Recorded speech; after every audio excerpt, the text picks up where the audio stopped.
to another tasty episode of Foodies and Friends on Fox Local and Fox 26. Y'all, high five. Welcome to the show. Chris Shepard, one of the most famous, truly famous chefs in the world. You know, before I came back to Houston, I knew who you were because you were just so well known outside of Houston. Did you realize that? No, I didn't. Yes, it's true. You've made an incredible impact here in Houston, not only for your culinary creations, but now as the founder of Southern Smoke Foundation, which is your baby. This is your life. And what I find so inspiring about this is you come from the inside of the industry. You have made your life as a culinary professional.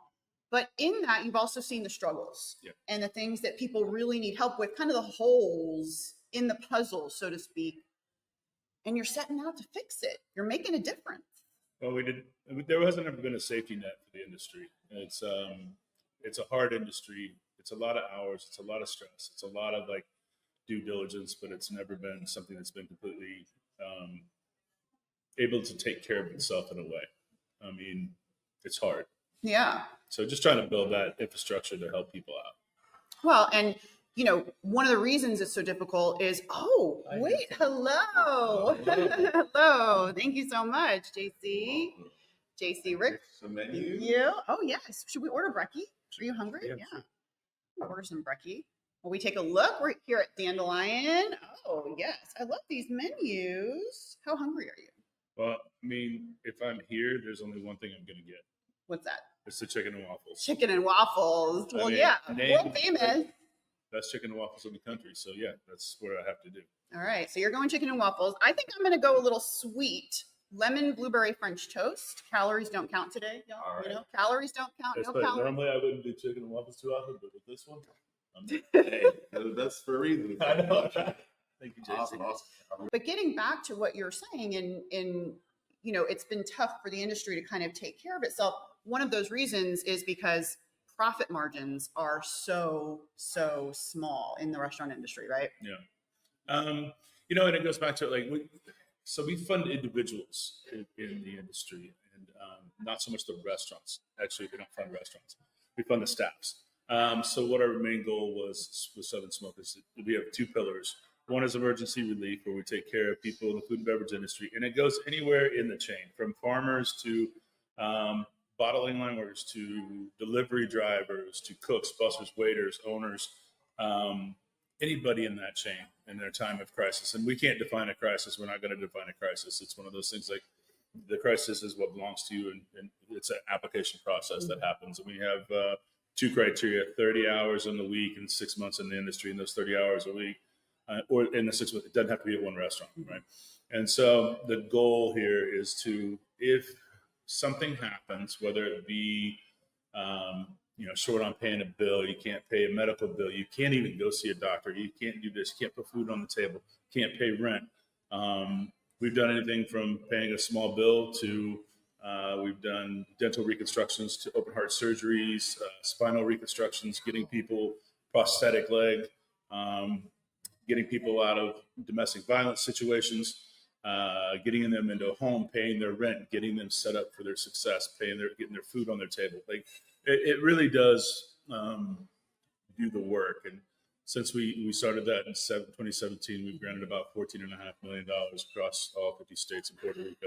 I mean, who's doing that? Nobody else is doing that. No, really, nobody else is doing that. Especially not somebody like you from the industry, a superstar coming from within and being like, all right, y'all, now it's time for me to give in another way. Yeah, and then dealing with a lot of the hard times is like trying to break down the stigmas of mental health in 2020. That's a big one for you guys, right? Yeah. We call it the Behind You program. In 2020, we figured out a way to work with the University of Houston and Mental Health America kind of put us together because the PhD graduate students couldn't graduate because schools were closed, and so they weren't getting their actual hours. And so that's when we kind of formed a partnership and we're able to grant anybody in the food and beverage industry in the state of Texas access to free mental health care. And so they basically apply in the same form. And once they go into the process, like once they're verified, we send them right to the university, and it's all telehealth. And they get 20 free sessions. After that, it's a sliding scale. Yeah. And so we now have that program in 10 states, DC, and going into 3 more this year. And the whole goal in that is like getting somebody to take care of themselves. And it's like, without knowing what we were doing, I mean, when this happened, it was like, wow, we didn't see that coming. This makes it easier. And what I'm talking about is, as a young cook, I can't imagine myself looking to the person on the saute station next to me and saying, "You got a therapist? How do I find one? And how much are they?" And then all of a sudden, you're like, "Man, $200 an hour. I don't know if I can do that because I'm barely paying my bills anyway." Yeah. And so, this gives you the opportunity to just apply. You don't have to talk to your mom, your dad, your significant other, your friends. You can just take care of yourself without having to have the conversation with anybody. And by working with the colleges, you have your therapist. And then when your session is over, it doesn't stop there. They don't go on to another one. The professors come in and they work with that student. Then they devise a plan for the next week. So you're getting actually some of the best care in America by doing this. And it's pretty amazing that it's working out this way. We just, passed our 7,000th free session given. So yeah. And so it works. And, I don't know the scenarios and I don't know the people that are in there, but I've had it happen to me a couple times where people will just walk up and say, "Hey, thank you for this. If it wasn't for this program, I wouldn't be on this earth right now." Yeah. And when you hear something like that, it's like emotional landmine kind of thing. Okay. Yeah. I'm gonna go sit on the corner and cry. Yeah. But let me go to the bathroom real quick. Yeah. Just take care of yourself. I mean, I look at mental health care as if you would getting your tires rotated or putting air in your tires or getting your oil changed or anything. It's maintenance, and it's just something that needs to be done. It's not something when the problem is in front of you. It's something that gives you the abilities to deal with anything. Yeah. So. I mean, and what you're doing is you're truly doing something remarkable because you're it's a multifaceted approach. You're providing the support to the individual who really needs it and doesn't have as many of the resources available to them that maybe somebody else would if they were in a different corporate America 9-to-5 kind of job.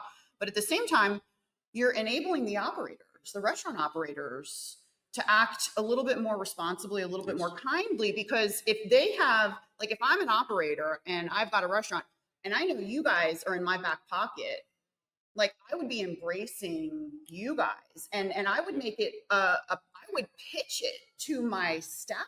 We're in a lot of employee handbooks. Yes, exactly. And that's where it should go into is like when you have a new staff member, when you have staff meetings, it's like, hey, this is here for you. Because as an operator in the past, like when someone comes to you and says, "Man, I'm short on this," and you're like, "Okay, well, here, what do you need?" Well, that what do you need is kind of detrimental to you because the next person that something happens to, and you're like, "What do you need?" And they're like, "Well, you gave the other person more." And that just gets you into this problem. And instead, like, just send them to us. Because we can get stuff done in a matter of days. When it's, because the team, if it's financial assistance, people, cooks, waiters, they're always like, "I just need $1,000 to get me through." It's like, hold up. We go through a little financial breakdown with you to figure out where your pluses and minuses are. And we may look at it and say, you know what, actually, you need $3,000 to get you out of problems. And so then we put it right in your bank account. Yeah. So it's life-changing. So yeah, we may fund you more. That's how it works. Based on what you need. Yeah. I mean, I'm sure that your experience, like you said, coming up, a lot of different areas of the culinary world that you've touched and been in and crushed. But you probably have some really kind of heartbreaking experiences where there was only so much you could do, but you wanted to do more, and you're looking outside in your industry and you just don't see anything. That had to have been just kind of like helpless. Is that really what spurred Southern Smoke? So it started off as an MS fundraiser for Antonio Gianola, our friend over at Houston Wine Merchant. Shout out to Houston Wine Merchant. Yeah, because he was. We love shout outs. Yeah. They're good people. Because we were doing dinners to raise money for culinary, scholarships for culinary students, and we funded one person. But then Antonio came to me and he was like, "Hey, can we do a dinner to raise money for MS?" And I was like, "Why?" And he was like, "I was diagnosed with MS this week." I was like, "We're not going to do a dinner. We're going to figure something better out." Look at this, man. Yeah. JC, oh my goodness. those chicken and waffles, baby. Let's go. Enjoy. Oh We my can have some goodness. silverware. Yeah.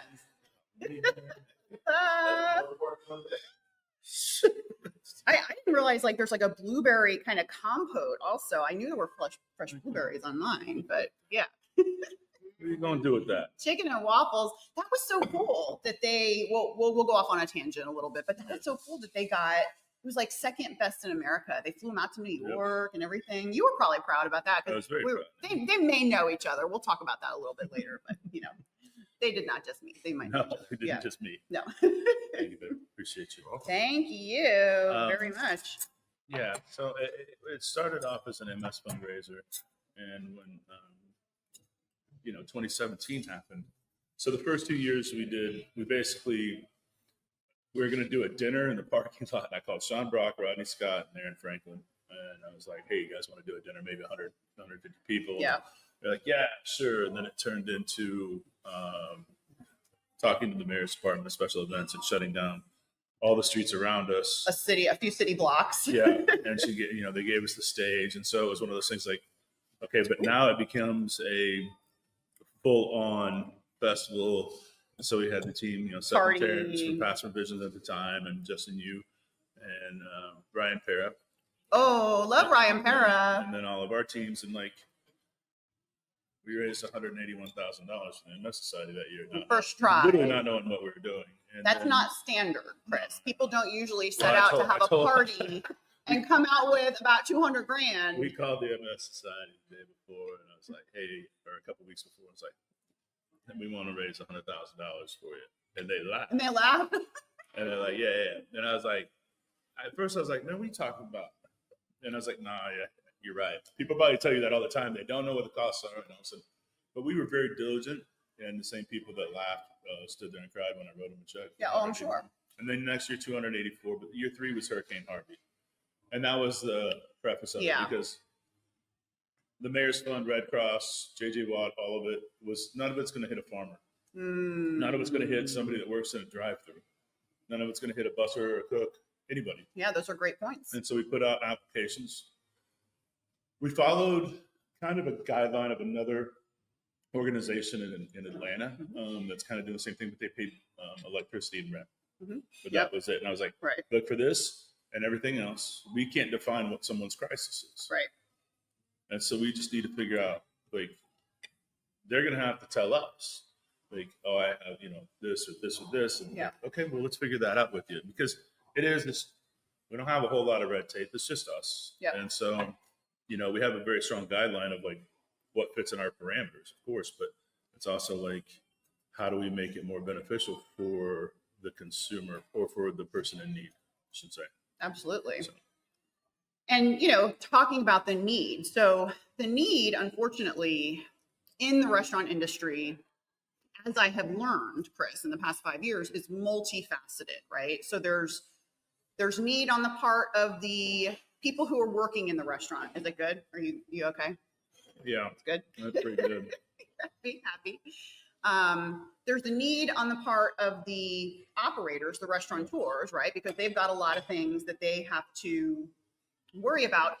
This is one of the areas, this is one of your assets, one of your strong skill sets, because like you mentioned, the other orgs, and maybe they're not in Houston, they're national orgs, they may not have the insight that you have in the industry, specifically in Houston too, right? They may not know that we have to touch this part, we have to help this, or we have to assess, because they're not in the kitchen, they're not on the line, they're not working in the culinary industry.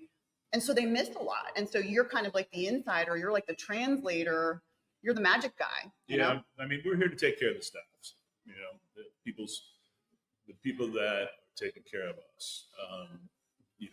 We stay away from people like, egg prices are high, can you help with eggs? And I'm like, I cannot. Right. You cannot manufacture I can't.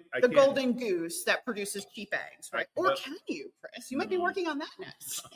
We don't fund restaurants. Right. We learned that during pandemic. There's, because we went from funding about, $100,000 a year. Mm-hmm. And then in 2020, we funded $6 million. Yeah. And so it's Big jump. But we did that case by case per individual, not the restaurant, because if we did the restaurants, there's not enough money. There's not enough money. No. Now, speaking of that, we kind of touched on this earlier. The public can feel the prices. The public can feel their shrinking bank accounts, which has translated in some cases to less people dining out.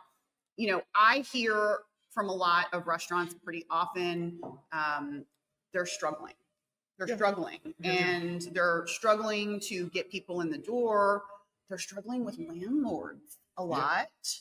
They're struggling with permits, things like this. What are some of the things that, in addition to the prices, are these kind of the same things that you're hearing? Yeah, I mean, a lot of those things are kind of holdover from 2020, which is kind of terrible.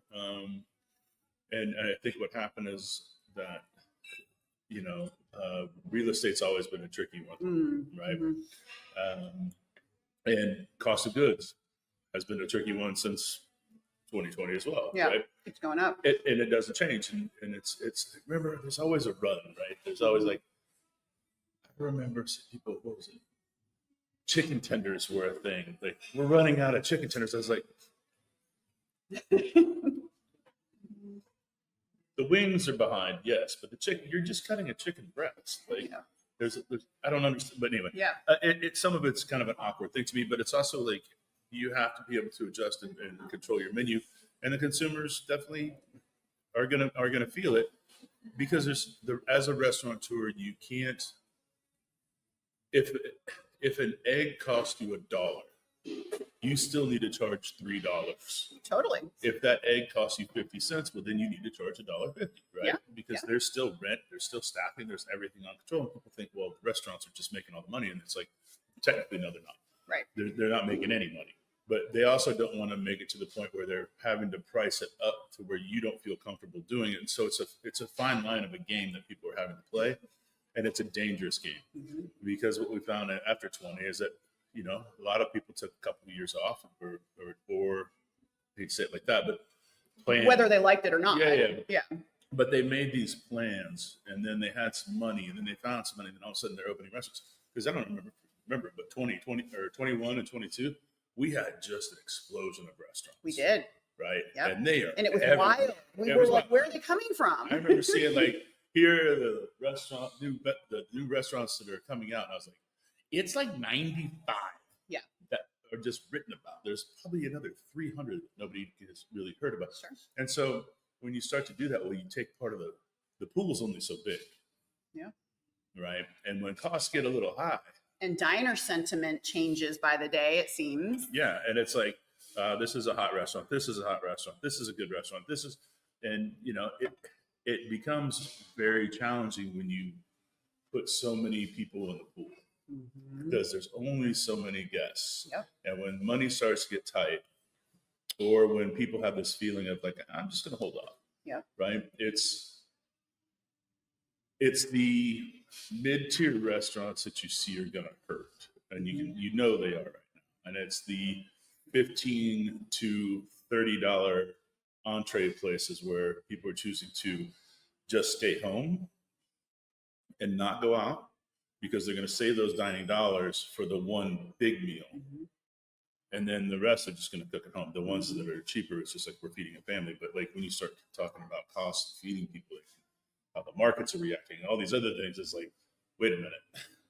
Everybody slow down for a minute. And that's kind of the most important price point, because that represents the casual visit, the casual diner, the guys that are like, y'all, I don't want to cook dinner tonight. Let's go and get some fried chicken. Those are also the restaurants that are trying to hold that cost so they don't go up in rate.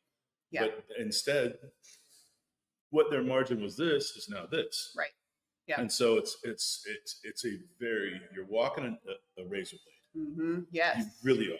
You're walking right across it. You're trying to figure out how to get past it. It's hard. If we are in for a little bit of tougher times, Southern Smoke is here to provide the help. I think you mentioned you guys successfully raised $1.2 million just a few days ago on Saturday, kind of in preparation for this bumpy road ahead. So we had our big Decanted Festival, which is a one-day auction, 250 people. We start up on Thursday with some in-home dinners with chefs friends from around the country. And then Saturday is a wine tasting. And then upstairs, it's an auction. silent and live, and we raised almost 1.2 million. I mean, that's amazing. And that was some of the support that you guys benefited from, I think, a few years ago from Southern Smoke. How did that help you guys out at that time? Oh, it was major for us. After Hurricane Beryl, the whole city was reeling. A lot of places closed, not able to. So this was more recent. Yeah, this was last year. summer. Yeah. Okay, yeah.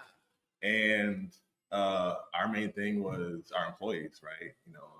Them not being able to work, so them not being able to get a paycheck, and us not being able to be open, losing tons of product. Of course, yeah. A lot of that, which insurance companies wouldn't cover. Even though we had the plans, it was just they were just beating around the bush and really, taking. That was a really big problem that I heard about during that, right? Well, you probably heard a lot.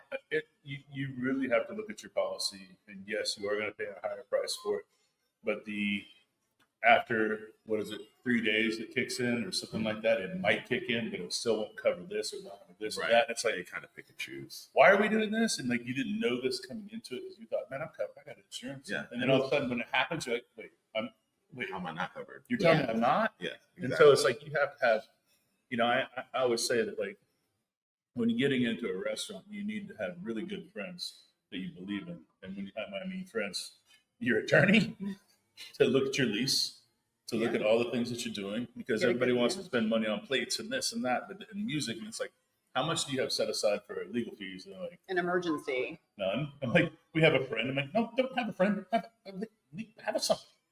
That your insurance person, right? So that you know how set you are, and then your bankers. Mm-hmm. Those are the 3 people that you really need to have tight connections with. Yeah. I double that. I second that. Yeah. For sure. Right? Because you find it out the hard way. Exactly. You find it out the hard way, and knowing it pre-hand is like, if I would have known this prior, I would have changed tons of things. So that's just solid advice right there. Mm-hmm. And then our big thing was our staff, and trying to figure that out.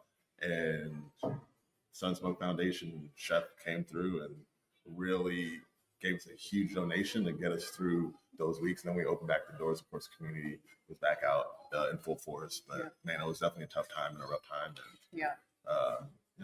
And I think too, just a side benefit from your efforts that a lot of people don't talk about is you're bringing such awareness to the multiple issues that are facing where, you mentioned being honest and being transparent. Well, a lot of these issues, people just may have not known were issues because maybe they've never worked in hospitality or they haven't known anybody who's worked in hospitality. As a consumer, right? And as somebody that goes out to restaurants a lot, you have your staff that you always go sit. When I say your staff, when you go out on a Tuesday night to X restaurant and this person always takes care of you, and you see these bussers and you see this host and you see these cooks, and after you go there a few times, you just kind of like family, you kind of get to know people, and you can literally see as a consumer, right, when something's not right with somebody. Mm-hmm. And it's 2 simple words. And it's, you good? And it gives somebody, it takes them back for a second, but they're like, actually, there's some stuff going on. And it's like, okay, well, here's southernsmoke.org. Yep. These are the people, go talk to them. Because I'm not qualified to hear what you're about to tell me, but they can handle it, whether it be financially or through mental health care, either way. And so it's something that I preach to a lot of people, because it's like, just with this event that we did the other day, and at festival, I tell people the same. It's like, you are now a spokesman for this organization because you go out to eat. You understand the places that you're going, the people that are there, because they take care of you all the time. Mm-hmm. They spend their lives taking care of us. Who takes care of them? Yeah. And that's the biggest question. And it's in turn, it's not just like giving them extra $10 and extra $20, but it's giving them, hey man, talk to this guy. Just write it down on a piece of paper. Giving them a tool. But yeah, it's a tool. Right. Money helps too. But and hopefully it don't hurt. All right, y'all, we've run out of time talking to Chris Shepard. No shocker, but we're going to continue the conversation next week on Foodies and Friends with part 2. Stay tuned, y'all. I get to finish my waffle.